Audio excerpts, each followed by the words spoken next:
علماء ذی احترام، دانشوران اسلام، محترم خواتین و حضرات،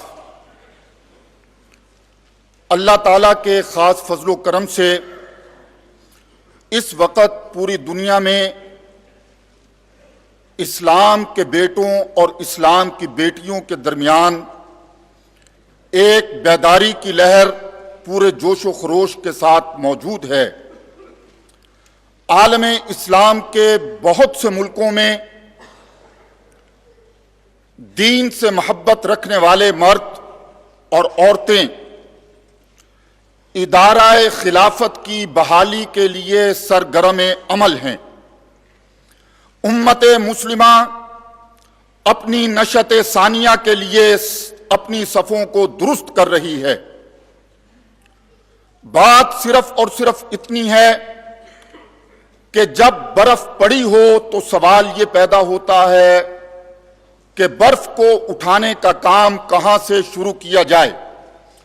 ہم انتہائی اخلاص کے ساتھ یہ سمجھتے ہیں کہ عالم اسلام میں وطن عزیز پاکستان وہ ملک ہے کہ جو نظام خلافت کی بحالی کے لیے وجود میں آیا تھا۔ اسلامی ملکوں میں امارت شرعیہ اور خلافت اسلامیہ کا نظام قائم کرنے کے لیے جہاں بہت سی تحریکیں سرگرم عمل ہیں، پاکستان میں امیر تنظیم اسلامی داعیہ تحریک خلافت پاکستان محترم جناب ڈاکٹر اسرار احمد صاحب کو یہ اعزاز اور شرف حاصل ہے کہ انہوں نے لٹریچر کے ذریعے، جلسہ ہائے خلافت کے ذریعے پاکستان کے عوام اور خواص میں ادارہ خلافت کی بحالی کے لیے شعور کو اجاگر کیا اور بیدار کیا۔ ایوان اقبال کے اس خوبصورت آڈیٹوریم میں آج کی انٹرنیشنل خلافت کانفرنس اسی سلسلۃ الذہب کی ایک کڑی ہے۔ ہم سب کی یہ دعا ہے کہ اللہ رب العزت محترم جناب ڈاکٹر صاحب کا سایہ تا دیر ہمارے سروں پر قائم رکھے اور ڈاکٹر صاحب اپنی زندگی میں ادارہ خلافت کو وجود میں آتے ہوئے دیکھیں۔ انٹرنیشنل خلافت کانفرنس کی افتتاحی تقریب کے لیے اور کلمات افتتاح فرمانے کے لیے میں درخواست کرتا ہوں امیر تنظیم اسلامی داعیہ تحریک خلافت پاکستان محترم جناب ڈاکٹر اسرار احمد صاحب کہ وہ تشریف لائیں اور اپنے خیالات کا اظہار فرمائیں۔ الحمدللہ وکفا والصلاة والسلام علی عباده الذین اصطفیٰ، خصوصاً علی افضلہم وخاتم النبیین محمد الامین وعلی آلہ وصحبہ اجمعین۔ اما بعد فقد قال اللہ تبارک وتعالی کما ورد فی سورۃ النور: اعوذ باللہ من الشیطان الرجیم، بسم اللہ الرحمن الرحیم۔ وعد اللہ الذین آمنوا منکم وعملوا الصالحات لیستخلفنہم فی الارض کما استخلف الذین من قبلہم ولیمکنن لہم دینہم الذی ارتضی لہم ولیبدلنہم من بعد خوفہم امنا یعبدوننی لا یشرکون بی شیئا ومن کفر بعد ذلک فاولئک هم الفاسقون۔ صدق اللہ العظیم۔ رب اشرح لی صدری ویسر لی امری واحلل عقدۃ من لسانی یفقہوا قولی۔ محترم و مکرم علماء کرام، دانشوران عظام، معزز حاضرین اور محترم خواتین، السلام علیکم ورحمۃ اللہ وبرکاتہ۔ میں اسے اپنے لیے موجب فخر اور سعادت سمجھتا ہوں کہ تحریک خلافت پاکستان کے زیر اہتمام اس انٹرنیشنل خلافت کانفرنس کے شرکاء، مندوبین سب کو تنظیم اسلامی اور تحریک خلافت پاکستان دونوں کی جانب سے خوش آمدید کہوں۔ واقعہ یہ ہے کہ یہ ایک بڑا تاریخی موقعہ ہے، اس لیے کہ میرے داہنے ہاتھ بیٹھے ہوئے ہیں بنگلہ دیش سے آئے ہوئے ہمارے معزز مہمان قاری احمد اللہ اشرف صاحب، جو فرزند ارجمند ہیں حافظ جی حضور کے، جنہوں نے خلافت آندولن کے نام سے اب سے کوئی 25 برس قبل بنگلہ دیش میں ایک بہت بڑا طوفان الحمدللہ جو ہے اٹھا دیا تھا۔ بس اللہ کی مرضی ہے کہ کچھ اس کا نتیجہ برآمد نہیں ہو سکا، لیکن یہ کہ پورے ایک مرتبہ پورے بنگلہ دیش کو گنجا دیا تھا اس تحریک سے، اور اب بھی وہ تحریک جو ہے ان کے فرزند ارجمند قاری احمد اللہ صاحب کی سرکردگی میں وہاں چل رہی ہے۔ اللہ کا شکر ہے کہ یہ قران جو ہے مشرقی پاکستان سابقہ اور موجودہ ہمارا پاکستان، اس میں خلافت کے عنوان سے اگر یہ قران قائم ہو رہا ہے، رشتہ قائم ہو رہا ہے تو نہایت مبارک ہے۔ پھر میرے بائیں ہاتھ بیٹھے ہوئے ہیں وہ بطل جلیل کہ جو سن 55 کے زمانے سے تحریک خلافت پاکستان جو ہے اس کا آغاز کرنے والے ہیں، اور انہوں نے دستور خلافت اس کا بھی مسودہ پیش کیا تھا۔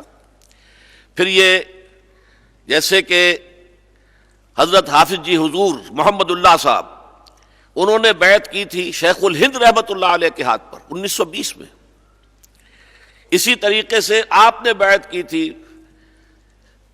جماعت علی شاہ صاحب رحمۃ اللہ علیہ کے ہاتھ پر، پھر تحریک پاکستان میں حصہ لیا، اس کے بعد پاکستان میں اٹھنے والی ساری دینی تحریکوں میں شریک رہے، خاص طور پر سن 53 کی تحریک ختم نبوت تو بہت سے لوگوں کو یاد ہوگی۔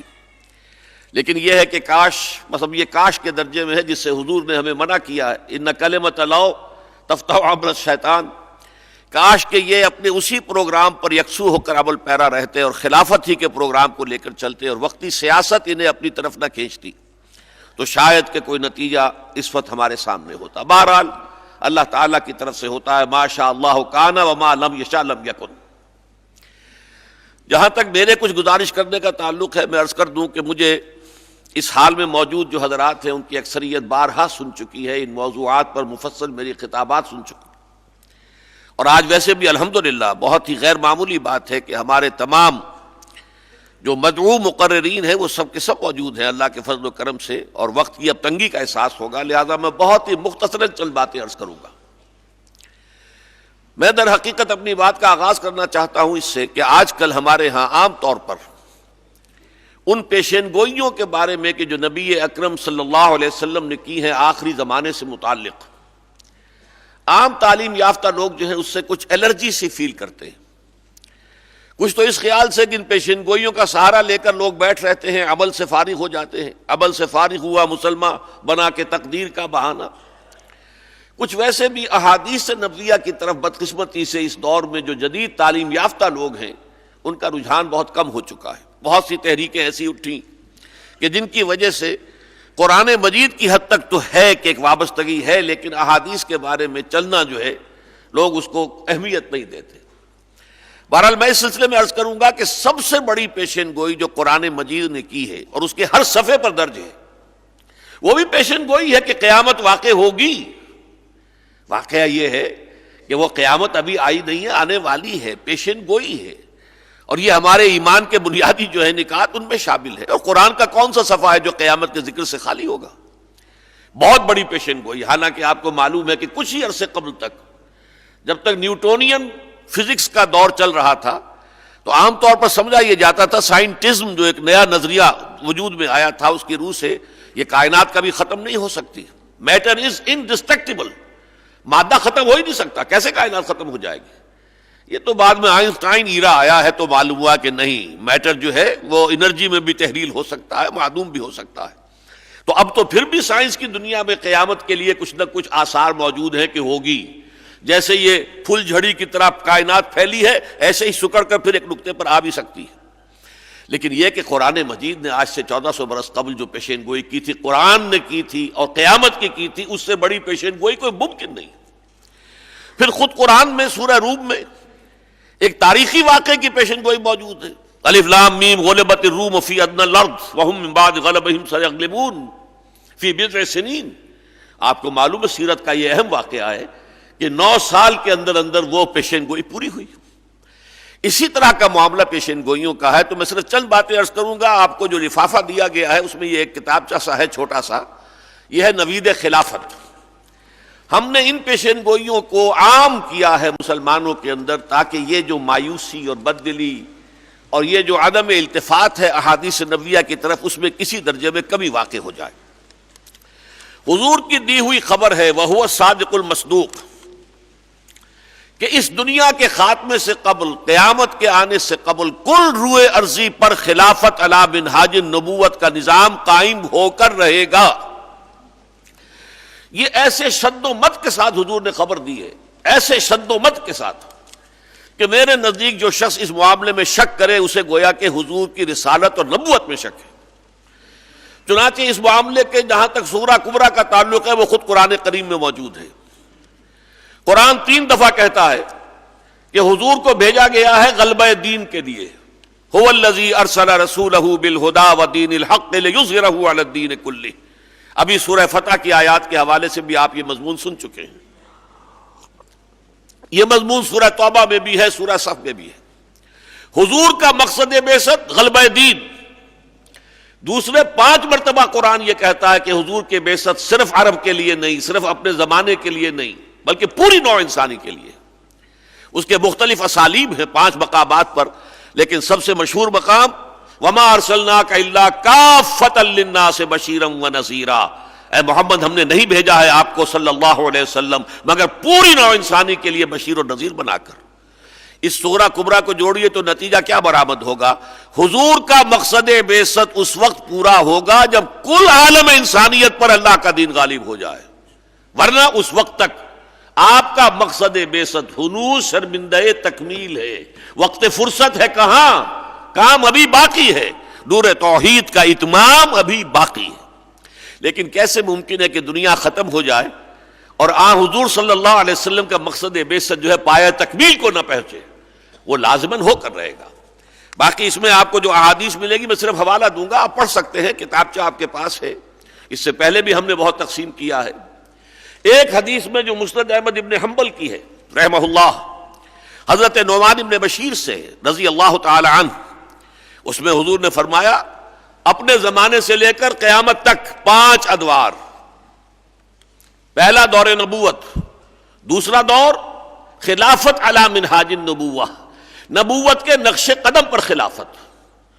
تیسرا دور ظالم ملوکیت، کٹکھنی، ملکن عاضن.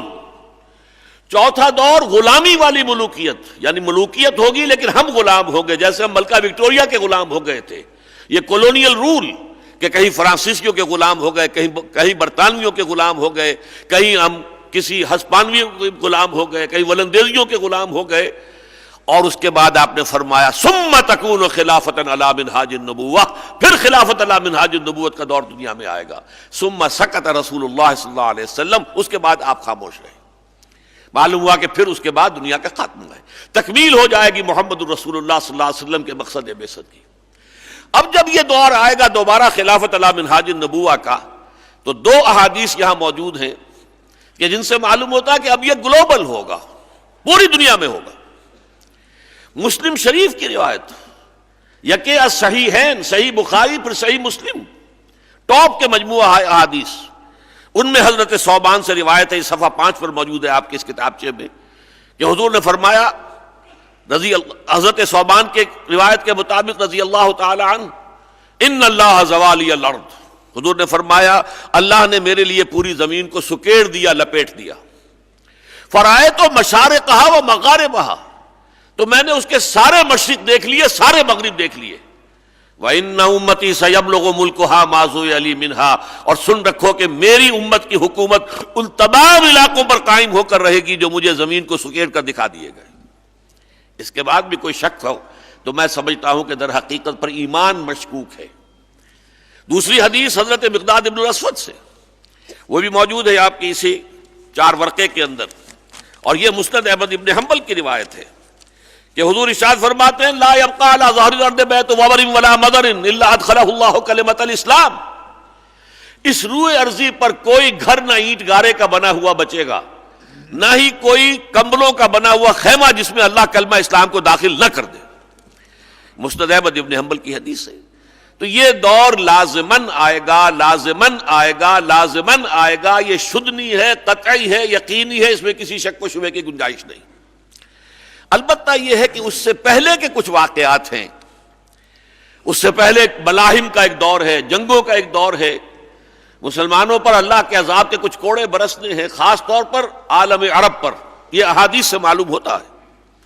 اور یہ کہ اس کے بعد پھر جو صورتحال تبدیل ہوگی تو وہ دو شخصیتوں کے حوالے سے اس کے اندر ٹرن آئے گا، جس کو ہم کہیں گے کہ بالکل اباؤٹ ٹرن حالات ہو جائیں گے، جبکہ مسلمان مغلوب ہو چکے ہوں گے اور عالم اسلام سمٹ کر دارالاسلام مدینے کے قریب تک آ چکا ہوگا، باقی سارا عالم اسلام جو ہے وہ عیسائیوں کے قبضے میں آ چکا ہوگا، جو الملحمۃ العظمیٰ ہونے والا ہے، جس کی تیاریاں مغرب کر رہا ہے، جس کے لیے اثر نو یہ ناٹو کو دوبارہ جو ہے منظم کیا جا رہا ہے، یہ اس کی تیاریاں مغرب میں ہے پوری۔ بہرحال میں اس کی تفصیل میں سد نہیں جا سکتا، لیکن یہ کہ اس کے بعد اللہ تعالیٰ کی رحمت جب جوش میں آئے گی تو ایک شخصیت کا ظہور ہوگا عرب میں، حضرت مہدی علیہ السلام علیہ۔ اب یہ کہ وہ شیعوں کے تصور کے مطابق ان کے 12ویں امام ہیں چھپے ہوئے، یا ہمارے تصور کے مطابق وہ ایک مجدد ہوں گے کہ جیسے اور مجددین پیدا ہوتے رہے ہر صدی میں۔ حضور نے فرمایا ان اللہ یبعث فی هذه الامه علی راس کل 100 عام من یجدد لها دینہا، اس کے مطابق مجدد ہوں گے۔ وہ مجدد جو ہیں عرب میں اسلامی حکومت قائم کریں گے۔ نمبر 2، جب پورا عالم کفر جو ہے اس چراغ کو بجھانے کے اوپر تل جائے گا تو اللہ تعالی حضرت مسیح کو دوبارہ بھیجیں گے زمین پر، اور ان کے ذریعے سے یہود کا خاتمہ ہوگا آخری، عیسائیت کا بحیثیت مذہب خاتمہ ہو جائے گا۔ یقتل الخنزیر ویکسر الصلیب، صلیب کو وہ توڑ دیں گے، خنزیر کو قتل کر دیں گے، عیسائیت ایک مذہب کی حیثیت سے ختم ہو جائے گی، اور پھر اسلام کا دور دورہ ہوگا۔ یہ دو شخصیتیں ہیں، حضرت عیسیٰ ابن مریم ان کا نزول اور حضرت مہدی کا ظہور عرب میں۔ لیکن اس سے پہلے کی ایک بات میں آپ کو بتا دوں، ان دونوں کے لیے جو مدد جائے گی حضور نے فرمایا ہے وہ مشرق کے کسی ملک کی طرف سے فوجیں جائیں گی جو مدد کریں گی۔ عربوں کا حال جو کچھ ہمارے سامنے ہے، بہت حد تک انہیں عیاشیوں نے دولت کی وجہ سے وہ کھوکھلے ہو چکے ہیں۔ حضرت مہدی کی حکومت کے لیے بھی یہ 3 حدیثیں ایک ہی صفحے پر درج ہیں اس کتابچے کے اندر، صفحہ 7 ہے غالباً جی۔ حضرت عبداللہ ابن حارث فرماتے ہیں، اور یہ ابن ماجہ کی روایت ہے، قال قال رسول اللہ صلی اللہ علیہ وسلم یخرج الناس من المشرق فیوطئون للمہدی یعنی سلطانہ، یعنی مشرق کے کسی ملک کی طرف سے لوگ آئیں گے، فوجیں آئیں گی جو حضرت مہدی کی حکومت کو مستحکم کریں گی، قائم کریں گی۔ اس کے علاوہ یہ جو یروشلم ہمارے ہاتھوں سے نکل گیا ہے، دوسری حدیث ہے ترمذی شریف کی، عن ابی ہریرہ رضی اللہ عنہ قال قال رسول اللہ صلی اللہ علیہ وسلم یخرج من خراسان رایات سود لا فلا يردها شیء حتى تنصب بإیلیا۔ یہ ترمذی شریف کی روایت ہے، خراسان سے فوجیں چلیں گی سے عالم لے کر، ان کے رخ کو کوئی موڑ نہیں سکے گا یہاں تک کہ تیر کی طرح سیدھے جا کر ایلیا میں، یروشلم میں ان کے جھنڈے نصب ہو جائیں گے۔ یہ فوجیں آئیں گی مشرق کے کسی علاقے کی طرف سے، یہ اچھی طرح نوٹ کر لیجئے۔ خراسان، حضور کے زمانے کا خراسان بہت بڑا ملک تھا، خراسان بزرگ، موجودہ افغانستان اس کا ہارٹ ہے، پاکستان کا بھی مالاکنڈ ڈویژن اس میں شامل تھا، ایران کا ایک صوبہ جو اب بھی خراسان کے نام سے اس میں شامل تھا، اس کے علاوہ سینٹرل ایشیائی ریاستیں اس میں شامل تھی، یہ خراسان کا علاقہ ہے، اور افغانستان اس کے قلب کی حیثیت رکھتا ہے۔ یہاں سے فوجیں جائیں گی، یعنی جیسے پہلے یروشلم ہمارے ہاتھ سے نکلا تھا، صلیبیوں کے ہاتھوں میں گیا تھا، کھونے والے عرب تھے، واپس لینے والے عرب نہیں تھے، کرد تھے، صلاح الدین ایوبی رحمت اللہ علیہ۔ اب بھی کھویا عربوں نے ہے 1967 کی جنگ میں، واپس لینے کی سکت ان میں نہیں ہے، بلکہ یہ واپس لینے والے خراسان سے چلیں گے اور واپس لیں گے۔ اور مشرقی کی طرف فوجیں جو ہیں وہ جائیں گی، جس کے بارے میں علامہ اقبال نے کہا تھا، ہندوستان کی طرف اشارہ کہ میرے عرب کو آئی ٹھنڈی ہوا جہاں سے، میرا وطن وہی ہے، میرا وطن وہی ہے۔ اور اس کے لیے علامہ اقبال نے اپنے آخری دور کی شاعری جو ہے اس میں جو فارسی میں بات کہی ہے، میں تو حیران ہوں کہ اس کی طرف اکثر و بیشتر جو علامہ اقبال کے معتقدین ہیں ان کی بھی توجہ نہیں گئی۔ بعض حضرات نے بہت غلط تعبیریں کی ہے. خضر وقت از خلوت دشت حجاز آید بروں، قافلہ کارواں زی وادی دور و دراز آید بروں. خضر وقت، وقت کے رہنما، وقت کے خضر، اشارہ ہے حضرت مہدی کی طرف. وہ حجاز میں کہیں چھپے ہوئے ہوں گے جہاں سے باہر نکلیں گے. اب یہاں آپ دیکھیے کہ شیعہ تصور مہدی اور سنی تصور مہدی دونوں جمع ہو گئے. شیعوں کا خیال ہے 12ویں امام چھپے ہوئے وہ آ جائیں گے، اور ہمارے پاس جو حدیث حضرت ام سلمہ رضی اللہ تعالی عنہا سے وہ بھی یہی ہے کہ ایک شخص ہوگا مدینے میں جو بھاگ کر مکے میں چھپ جائے گا، اس لیے کہ خانہ جنگی شروع ہو چکی ہوگی عرب میں کسی ایک بادشاہ کے انتقال کے بعد. لوگ اس کی طرف دیکھ رہے ہوں گے کہ اب اسے سامنے آنا چاہیے تاکہ قوم کی جو کشتی ہے بھنور میں آ گئی ہے اسے نکالے، اور وہ اس ذمہ داری سے گریز کرتے ہوئے بھاگیں گے اور جا کر مکے میں چھپ جائیں گے. وہاں سے پھر اہل اللہ جائیں گے، انہیں تلاش کریں گے اور انہیں مجبوراً نکال کر لائیں گے، اور پھر ان کے ہاتھ پر بیعت ہوگی اور وہ مہدی ہوں گے. گویا کہ دونوں چیزوں میں یہ قدر مشترک ہے کہ وہ چھپے ہوں گے، روپوش ہوں گے. تو خضر وقت از خلوت دشت حجاز آیت بروں، کارواں زی وادی دور و دراز، ازی وادی دور و دراز. یہ جو وادی سندھ ہے، وادی دور و دراز، یہاں سے کارواں چلے گا، فوجیں یہاں سے چلیں گی کہ جو اس خضر وقت کی حکومت کو عرب میں قائم کریں گے. اس لیے کہ نوٹ کر لیجئے افغانستان کا بھی مشرقی حصہ جو ہے وادی سندھ ہے. وادی سندھ میں آپ کو معلوم ہے دریائے سندھ میں جیسے پنجاب کے یہ سارے دریا جا رہے ہیں، ستلج اور بیاس اور راوی اور چناب اور جہلم کہاں جا رہے ہیں، اور چھوٹے چھوٹے بے شمار دریا جا رہے ہیں. اسی طرح دریائے کابل کہاں گر رہا ہے، دریائے گومل اور ٹوچی کہاں جا رہے ہیں. یہ سارے مشرقی جو ہے افغانستان کے جو سلوپس ہیں، وہاں کے برف کے پگھلنے سے جو پانی آ رہا ہے وہ بھی دریائے سندھ میں جا رہا ہے. تو دریائے سندھ کے دونوں طرف جو یہ وادی ہے، یہ در حقیقت یہاں سے وہ قافلہ چلے گا جو حضرت مہدی کی حکومت کو عرب میں قائم کرے گا. اس کے کیا معنی ہے؟ اس کے معنی یہ ہے کہ اس علاقے میں پاکستان موجودہ اور افغانستان موجودہ، اس علاقے میں پہلے کوئی حکومت اسلامی، خلافت اسلامی کا نظام قائم ہو چکا ہوگا. یہاں سے فوجیں تبھی جا سکتی ہیں. اور اسی کے حوالے سے پھر جو تیسری حدیث ہے اس میں جو شامل ہے، یہ حدیثیں میں چاہتا ہوں آپ یاد کر لیں ان کو، اس لیے کہ حالات جو زمین پر ہیں، فیکٹس آن دی گراؤنڈ، وہ بہت مایوس کن ہیں. اور اس میں یہ ہے کہ سنبھلنے دے مجھے نا امیدی کیا قیامت ہے، کہ دامان خیال یار چھوٹا جائے ہے مجھ سے. مایوسی کی کیفیت طاری ہوتی ہے انسان پر، لیکن ان احادیث کو سامنے رکھیں گے تو امید کی کرنیں سامنے آئیں گی، اور امید ہوتی ہے تو پھر آدمی کے اندر جذبہ عمل پیدا ہوتا ہے. اس حدیث میں الفاظ یہ آئے ہیں، عصابتان من امتی احرزہم اللہ من النار. میری امت کے دو لشکر ایسے ہیں کہ جن کو اللہ نے آگ سے چھٹکارے کی سند دے دی ہے پہلے ہی. عصابۃ تغزو الہند، ایک وہ ہوگا لشکر جو ہند پر حملہ آور ہوگا، وعصابۃ تکون مع عیسیٰ ابن مریم علیہ السلام، اور دوسرا لشکر وہ ہوگا جو عیسیٰ ابن مریم کے ساتھ ہو کر جنگ کرے گا یہودیوں سے اور دجال سے. جبکہ وہ دجال کھڑا ہو جائے گا اور گریٹر اسرائیل کو قائم کرنے کے لیے وہ آخری کوشش جو ہے داخل ہو چکی ہوگی اپنے آخری مرحلے میں، تو پھر جو معاملہ ہوگا پھر یہ لشکر جائیں گے. اب ان دونوں لشکروں کا ایک حدیث میں جمع ہونا معنی دارت. اگر خالص غزوہ ہند ایک حدیث ہوتی تو محمد ابن قاسم بھی اس کے اندر شمار ہو سکتے ہیں، اس میں محمود غزنوی کا شمار بھی ہو سکتا ہے، اس میں محمد غوری کا شمار بھی ہو سکتا ہے، لیکن نہیں، عبدالی کا ہی شمار ہو سکتا ہے، لیکن نہیں، یہاں دو کو جمع کیا گیا ہے. یہ گویا کہ سائملٹینیس ہے. یہ بالکل ایسے ہے جیسے حضور کے زمانے میں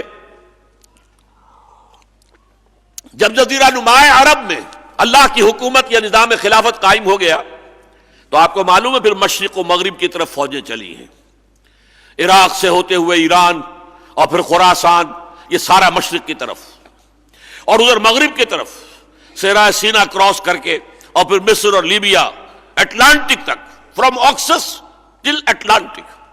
اسی طریقے سے یہاں وہ نظام قائم ہوگا انشاءاللہ کہ یہاں سے پھر مشرق جو ہے ہند، جو دارالاسلام رہا اتنے طویل عرصے تک، اس کو فتح کیا جائے گا، اور مغرب کے اندر جو ہے یہیں سے فوجیں جائیں گی جو حضرت عیسیٰ علیہ السلام کے ساتھ کھڑے ہو کر اور پھر یہ کہ یہودیوں کے آخری فتنے کا خاتمہ کریں گے. یہ دونوں چونکہ بیک وقت مذکور ہیں، لہذا معلوم ہوتا کہ یہ علاقہ ہے جہاں سے یہ شرقاً اور غرباً جو ہے توسیع ہوگی۔ یہ ہے وہ احادیث جو میں نے آپ کے سامنے بیان کی ہیں، جن کے حوالے سے یہ امید ہے، اور بلکہ میں تو سمجھتا ہوں کہ جیسے علامہ اقبال نے 1930 کے خطبے میں یہ کہا تھا الہ آباد میں کہ اٹس اے ڈیسٹنی، یہ تقدیر مبرم ہے کہ ہندوستان کے شمال مغرب میں ایک آزاد مسلمان ریاست قائم ہوگی۔ ایسے ہی میں عرض کرنے کی جرات کر رہا ہوں، یہ تقدیر مبرم ہے، ہو کر رہے گا کہ افغانستان اور پاکستان پر مشتمل ایک ریاست اور وہ نظام خلافت علی منہاج النبوہ پہلے یہ قائم ہوگا، اور پھر یہاں سے توسیع اس کی شرقاً اور غرباً ہوگی۔ اب اس کے لیے میں شواہد کچھ تاریخی اعتبار سے بھی آپ کے سامنے رکھ دوں۔ یہ تو ہے ہمارے لیے منقول نقل، جو بھی ہمارے پاس حضور سے آیا ہے، قرآن سے آیا ہے۔ تاریخ کو بھی دیکھیے ختم نبوت کے بعد سب سے بڑا منصب مجددین امت، ان اللہ یبعث فی ہذہ الامت علی راس کل مئۃ عام من یجدد لہا دینہا۔ 1000 برس تک سارے مجددین عالم عرب میں پیدا ہوئے۔ حضرت عمر بن عبدالعزیز سے چلتے جائیے، اس میں امام اعظم، امام ابو حنیفہ، امام شافعی، امام مالک، امام احمد ابن حنبل، شیخ عبد القادر جیلانی، امام غزالی، سب کہاں تھے؟ وہیں تھے۔ امام ابن تیمیہ کہاں تھے؟ 11ویں صدی سے الف ثانی شروع ہوا تو سلسلہ تجدید منتقل ہو گیا جنوبی ایشیا، ہندوستان میں۔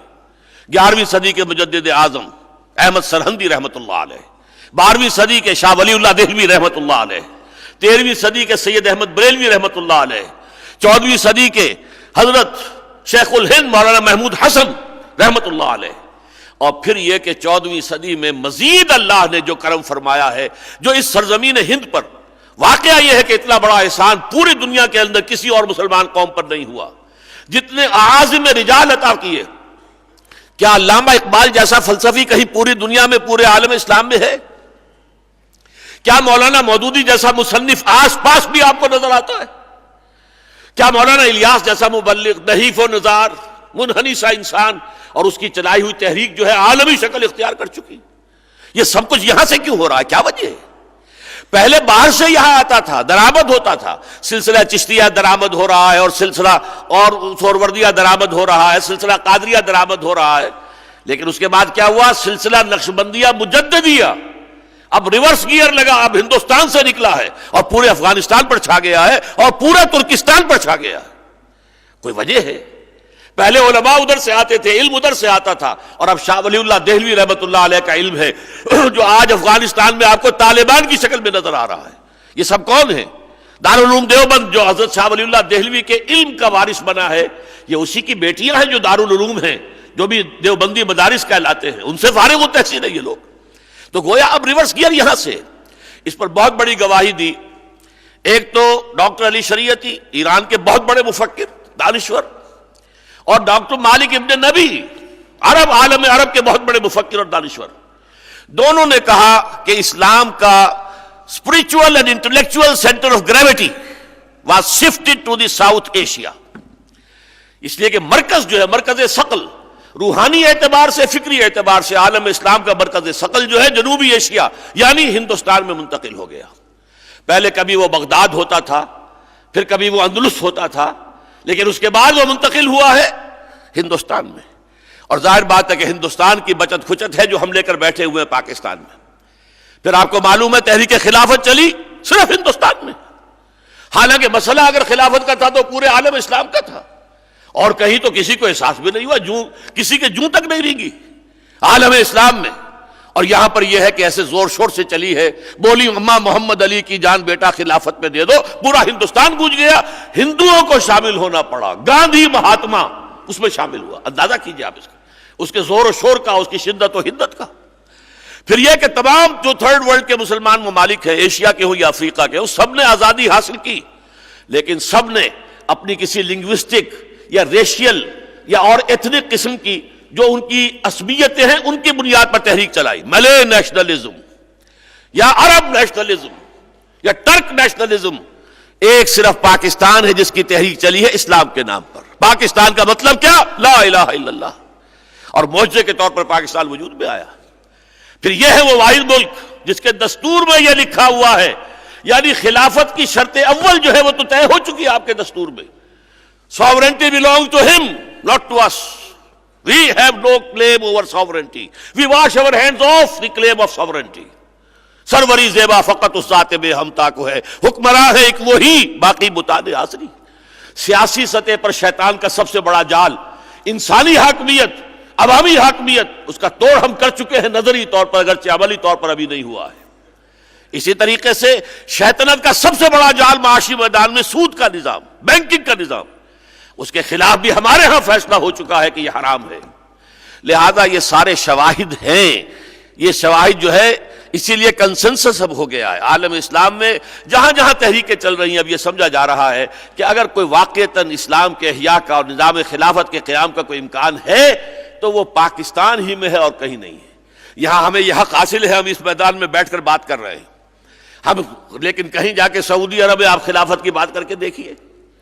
میں نے صرف یہ جرم کیا تھا کہ حزب التحریر کی کانفرنس ہوئی تھی لندن میں، اور میں وہاں چلا گیا، جا کے تقریر کر دی، تو وہاں اس کا نتیجہ کیا نکلا کہ واپسی پر دبئی میں میرا ویزا ایشو ہو چکا تھا، کینسل کر دیا گیا، مجھے ایئرپورٹ سے بھیج دیا گیا. خلافت کی بات کرتے ہو، خلافت کانفرنس میں جاتے ہو. یہ حال ہے اکثر مسلمان ملکوں کا. پاکستان میں آپ کو آزادیاں حاصل ہیں، اگر ہم پھر بھی نہیں کرتے تو مجرم ہم ہیں. اگر اپنے دھندوں میں، اپنے کاروبار میں، اپنے پروفیشنز میں، اپنے ہی تمام مشغولات جو ہے اس کے اندر لگے رہیں اور اس کے لیے کمر ہمت نہ کسیں تو مجرم ہم ہیں. رکاوٹ یہاں کوئی موجود نہیں ہے. رکاوٹ ہم خود ہیں، ہمارا نفس ہے، ہماری انانیتیں ہیں، ہماری مختلف جماعتوں کے اندر اپنے سولو فلائٹ کا رجحان ہے، یہ ہے جس نے رکاوٹ ڈالی ہوئی ہے. بہرحال میں یہ بات بھی عرض کر دوں کہ اصل میں پاور پالیٹکس میں داخل ہو جانا ہمارا یہ سب سے بڑی غلطی تھی. مطالبہ، ایجیٹیشن اسلام کے نفاذ کے لیے یہ راستہ تھا جو ہمیں اختیار کرنا چاہیے تھا. غلطی ہوئی ہے. کاش کہ اللہ تعالیٰ اب بھی ہمیں اس موضوع پر مجھے گفتگو آخر میں کرنی ہے، آج رات کو انشاءاللہ آخری گفتگو ہوگی.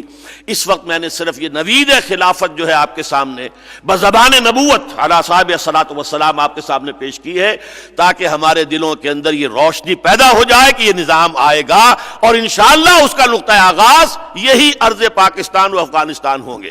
اقول قولی ھذا واستغفر اللہ لی ولکم ولسائر المسلمین والمسلمات. جزاک اللہ، مرحبا.